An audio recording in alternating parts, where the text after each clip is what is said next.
नमस्कार, मैं हूं सुरेश फौजदार। आप देख रहे हैं राजस्थान तक। विधानसभा उपचुनाव आने वाले हैं। 5 सीटों पर उपचुनाव होने जा रहे हैं। लेकिन लोकसभा चुनाव में जिस तरह से बीजेपी को नुकसान हुआ, उसकी कई वजह बताई गई हैं। खासकर जातिगत नाराजगी एक खास वजह जो बताई गई है। खासकर जाट समुदाय पूरे बीजेपी से लोकसभा चुनाव में राजस्थान में नाराज हो गया था और आपने देखा कि जो भी जाट बाहुल्य सीट थी, वहाँ बीजेपी को सीधा नुकसान हुआ, कांग्रेस को फायदा हुआ।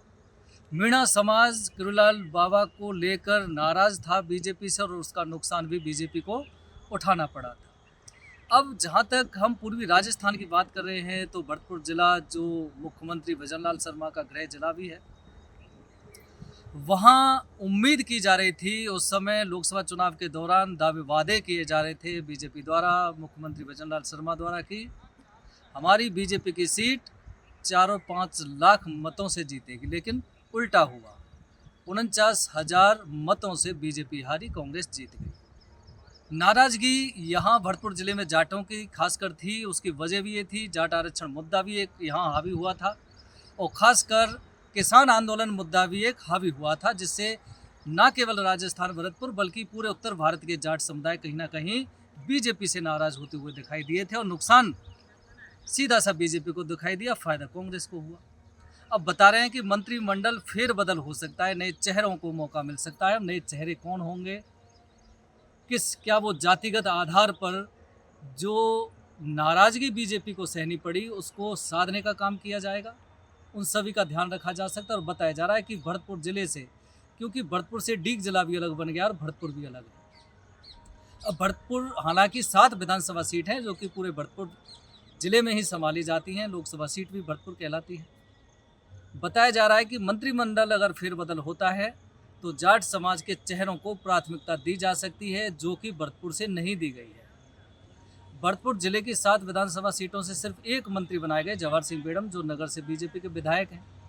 लेकिन जाटों में नाराजगी इस बात को लेकर भी थी लोकसभा चुनाव में कि जाट समुदाय से कोई भी व्यक्ति यहाँ से मंत्री नहीं बनाया गया। ये भी एक फैक्टर, इस फैक्टर ने भी काम लोकसभा चुनाव में किया था और इसकी मांग भी की गई थी कि जाट समाज से आखिर मंत्री क्यों नहीं बनाया गया। खासकर कुम्हेरडीह जो विधानसभा क्षेत्र है, विधानसभा क्षेत्र वह हॉट सीट मानी जाती रही है, क्योंकि वहाँ से पूर्व राज परिवार के सदस्य चुनाव लड़ते आए हैं और खुद महाराजा विश्वेंद्र सिंह जो कैबिनेट मंत्री रहे थे, उनको हराया था डॉक्टर शैलेश सिंह ने, जो बीजेपी प्रत्याशी थे और बीजेपी विधायक वो बने।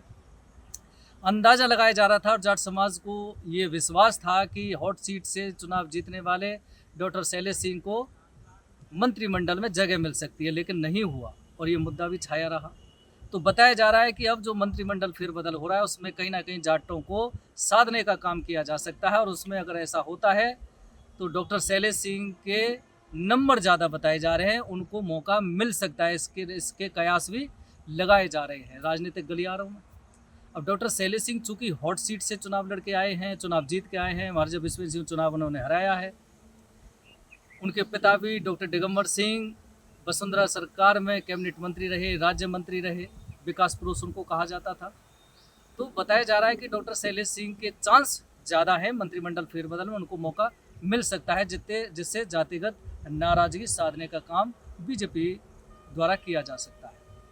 इसके अलावा हालांकि जगत सिंह नदबई से विधायक हैं, लेकिन बताया जा रहा है जगत सिंह के लिए कि वो चुनाव जीतने के बाद ज़्यादातर उनका इतिहास ऐसा रहा है कि वो भाग जाते हैं। भागने का मतलब है जनता से दूरी बना लेते हैं और यही हुआ है कि 9 महीने हो चुके हैं, नदबई से चुनाव जगत सिंह ने जीता है, लेकिन नदारद है, जनता को दिखाई नहीं देते हैं, जनता से ना मिलते हैं, ना फ़ोन उठाते हैं, ना कोई संवाद होता है, ना मुलाकात होती है, जनता भटक रही है। इसलिए जगत सिंह का तो ये रहा ही है, चाहे वो कामा से विधायक रहे हों, रामगढ़ से रहे हों, जब भी वो विधायक रहे हैं वो जनता से दूरी बना लेते हैं, क्योंकि बताते हैं लोग कि उन पर खुद का ही इतना काम है कि टाइम नहीं मिलता जनता से मिलने के लिए। हालांकि फ़िलहाल वो व्यस्त हैं, उनके पिताजी पूर्व जो विदेश मंत्री हैं नटवर सिंह, उनका देहांत हुआ है, उसमें वो व्यस्त हैं काफ़ी समय से। और ये भी बताया जा रहा है कि पहले वो बीमार थे, काफ़ी समय तक बीमार रहे, हॉस्पिटलाइज वो रहे, तो जगत सिंह उसमें भी कई महीनों तक व्यस्त रहे थे। लेकिन लोगों को उम्मीद है कि अब शायद कुछ समय बाद या महीने बाद उनको टाइम मिल सकता है और वो फिर से संवाद शुरू कर सकते हैं, लोगों से मिल सकते हैं। जाट समुदाय की अगर बात करें तो 2 ही विधायक हैं, जगत सिंह और डॉक्टर शैलेश सिंह। इनमें से किसी को प्राथमिकता मिल सकती है, लेकिन प्राथमिकता डॉक्टर शैलेश सिंह को मिलती हुई ज़्यादा नज़र आती है अगर बीजेपी ऐसा इस फंडे पर अगर काम करती है कि जातिगत समीकरणों को सही करने का अगर काम किया जाता है। हालांकि उम्मीद बहुत ज़्यादा है। इसके अलावा उपचुनाव होने वाले हैं, इसकी निगाह पूरी बीजेपी को भी है, कांग्रेस को भी है। कांग्रेस का कहना है कि हमारी सीटें हैं, हम छोड़ेंगे नहीं, और कांग्रेस वाले कह रहे हैं हम जीत करके फिर भी आएंगे 5 की 5। लेकिन बीजेपी कहीं ना कहीं इस मशक्कत में लगी हुई है कि जो बेइज्जती और जो नुकसान लोकसभा चुनाव में हुआ, क्योंकि दौसा में आपने देखा कि किस तरह से कुल्लाल मीणा ने वहाँ दावा वादा किया था कि मैं इस्तीफा दे दूंगा अगर बीजेपी हारती है, तो बीजेपी हार भी गई, उन्होंने इस्तीफा दिया भी, अब स्वीकार नहीं हुआ, कब होगा वो एक अलग विषय है। लेकिन ये कहा जा सकता है कि बीजेपी के लिए भी उपचुनाव एक बहुत बड़ा चैलेंज है। और बताया ये भी जा रहा है कि जिस तरह से 11 सीटों का लॉस राजस्थान में बीजेपी को हुआ, इसका जवाब आला कमान दिल्ली को देना पड़ा था, भजनलाल शर्मा को और संगठन को और प्रदेश अध्यक्ष को।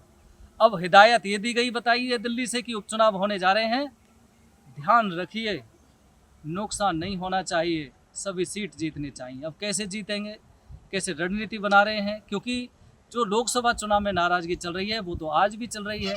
तो इसलिए हम बता रहे हैं कि जो मंत्रिमंडल फेरबदल होना है उसमें जातिगत नाराजगी आपको दूर करनी पड़ेगी। इसके अलावा भी किस तरह से इन लोगों को अपने विश्वास में लेना है, तब जाकर के आप ये फाइटिंग कर पाओगे, अन्यथा लड़ाई बहुत कांटे की टक्कर हो सकती है।